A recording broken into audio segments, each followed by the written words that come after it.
I would like to discuss with you your new diagnosis of gout. Gout is one of the most common causes of chronic inflammatory arthritis in the U.S. We have known about gout for a long time, so we know many ways to manage it. People with gout have a high level of a substance called urate in their blood. When you develop an excessive amount of urate in the blood, then urate crystals are formed in the joints. The body then tries to attack what it sees as a foreign object in the joint by triggering the inflammatory response, which can lead to redness, swelling, and throbbing or burning pain. The joint may also be stiff and difficult to move. Things that may trigger your gout are stress on the body, such as trauma, dehydration, starvation, or a surgical procedure. A diet high in purine rich foods like organ meat, seafood, and alcoholic beverages can also trigger gout. Certain drugs can lead to a flare up as well, like aspirin or diuretics. The pain and swelling in your big toe that brought you in today is typically the first sign of gout. I'm glad you came in for treatment.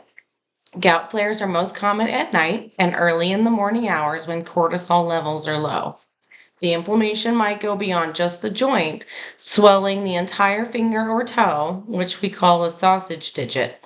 Systemic inflammatory indications are a fever and fatigue, so please contact your provider if you experience either of these.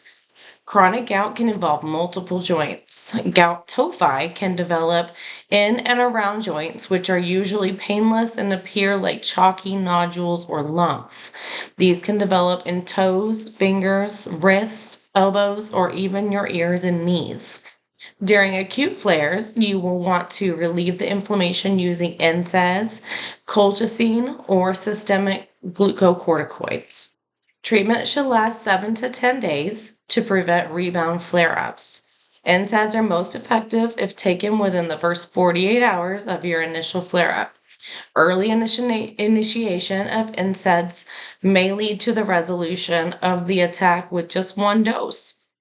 Your provider will most likely prescribe indomethacin or naproxen. For patients with decreased renal function, or if you're unable to take NSAIDs, oral glucocorticoids are an alternative. Prednisolone or prednisone may be prescribed to manage the inflammation. It is important to take these as prescribed and do not take them or do not stop taking them abruptly without talking to your provider. Allopurinol reduces blood urate levels, thus decreasing risk of flare-ups. Adverse effects of allopurinol can include rash, decreased white blood cells and platelets, and diarrhea. Non-pharmacologic interventions that will assist in keeping flare-ups at bay are maintaining a healthy body weight, as obesity contributes to gout.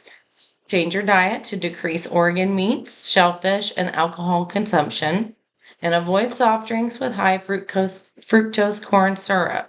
The DASH diet and cherry consumption has been linked to a decreased risk of recurrent gout.